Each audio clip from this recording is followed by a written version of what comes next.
What's in Vernon Parish? Anyone know? I know. I did field work on it. Oh, wow. A veteran Yeah. for a poke is in Vernon Parish. Hence the archaeology, that is to say federal money. That's the function. That is to say that what we know about the past is largely a function of whether we care to look for something about the past, whether we care to look for evidence of the past.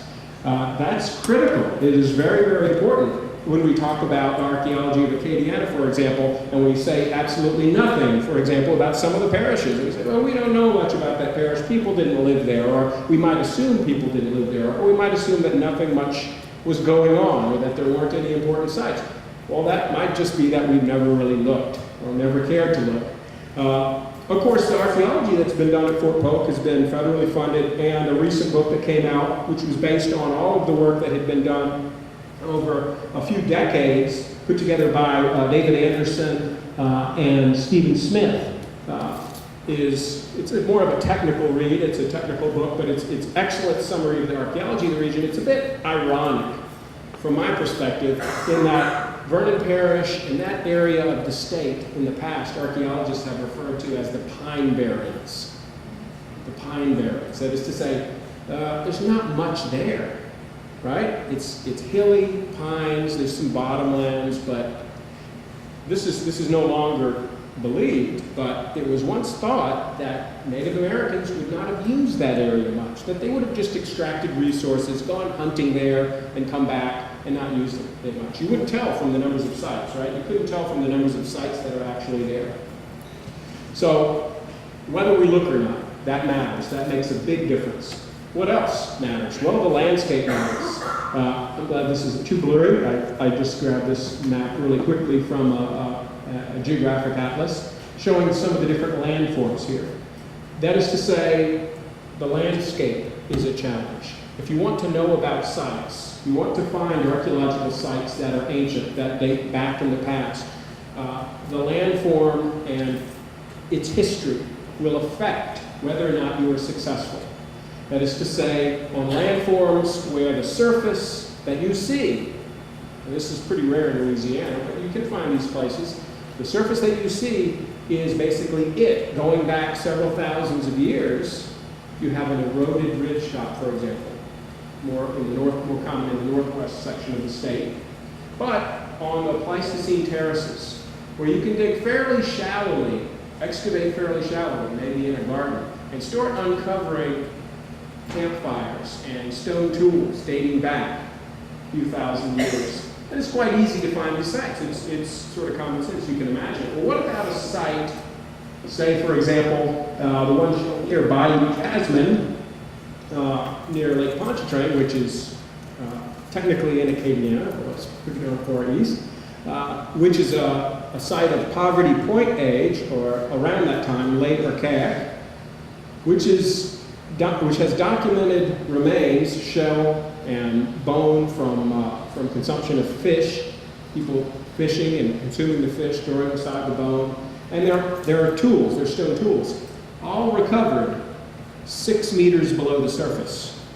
6 meters below the present day surface. Okay, so 6 meters, help me with my math, that's what, about 24 feet. I'm totally wrong, right? 20, about. Well, that's very deep, right? I'm not a mathematician.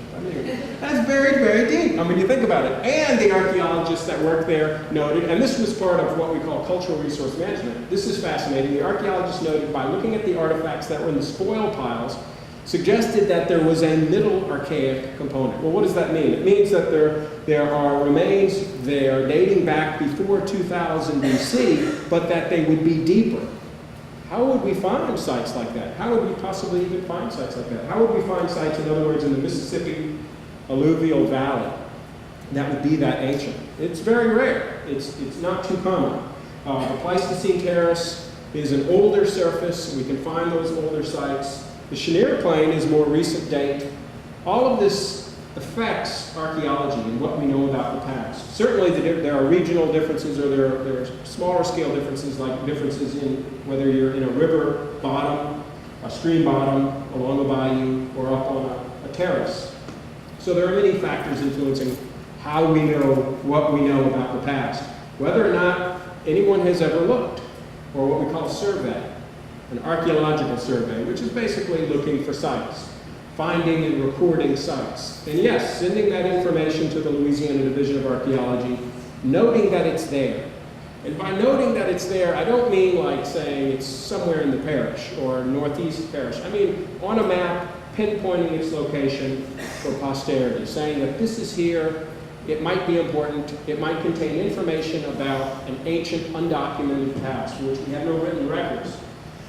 Much of this work has been done as a result of cultural resource management. That is to say, work that has been mandated by law, federally sponsored, or under federal legislation in some way. And it's fairly rare. That is to say, not all work or not all sites are looked at through cultural resource management. Let me move on. Site visibility is one, and I've already talked about that. That's just a fancy word for saying whether you can see the archaeological remains, whether you can see the artifacts on the surface or not. You might think of geoarchaeology as sort of looking at the landforms in relation to archaeology, those deeply buried sites that I had mentioned. That's part of it. Also, another aspect of it is something I had mentioned earlier, whether a site represents the remains of a campfire from a family staying at a spot over a weekend. Sometimes archaeologists think they may have found something like that. Or literally a kill site, that is to say a hunting party stopping over, butchering a deer, having a meal, and moving on. We would say that has a very low level of obtrusiveness. That is to say, it's fairly ephemeral, but it can be found in the archaeological record. That's one end of the scale. And that's a reflection of the culture itself, or the people themselves. And on the other end of the scale, you would have a city. You would have a town, or a large village that had been occupied for centuries, and which would have a high level of obtrusiveness, more artifacts, more in the way of production of artifacts. Excavation and analyses, that is to say, what can be done, what has been done. This takes time and it takes funding, which is not always there, as we know, and is frequently being cut back. And last, I would say what is the most important thing, and that is education and interest. Education and interest, the willingness to learn about the past and learn about Louisiana's archaeology, and to recognize that it is interesting and that we should know more about it. Going to places like Marksville, Poverty Point, and visiting them, and asking questions about people that lived in the past, and recognizing that that's part of Louisiana history. I think it really needs to be said that this is part of Louisiana history, and once we realize that, it becomes incredibly interesting.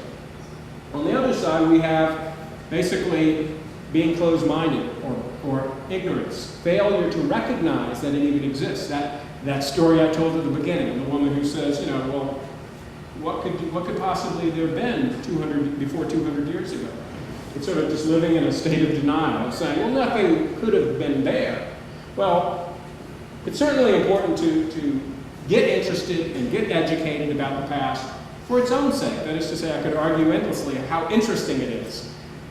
If you don't take that, then you would say, well, I could argue further and say, well, the other side of the coin, ignorance and apathy, is going to lead to something else I don't have here, obliteration. And that is the obliteration of the past. The obliteration of the landscape, the obliteration of the sites.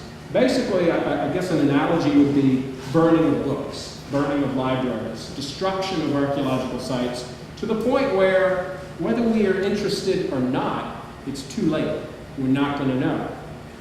And certainly we have some outrageous examples from the past, and I'll show you a couple, but it's still ongoing. There's a site in northeast Louisiana, far away from Acadia, but it's a site by the name of Frenchman's Bend. It's an incredibly important site. It's a middle archaic mound site. So it dates over 3000 BC, before 3000 BC, and it's being destroyed as I speak. I was just showing some slides of people, they're building a subdivision there.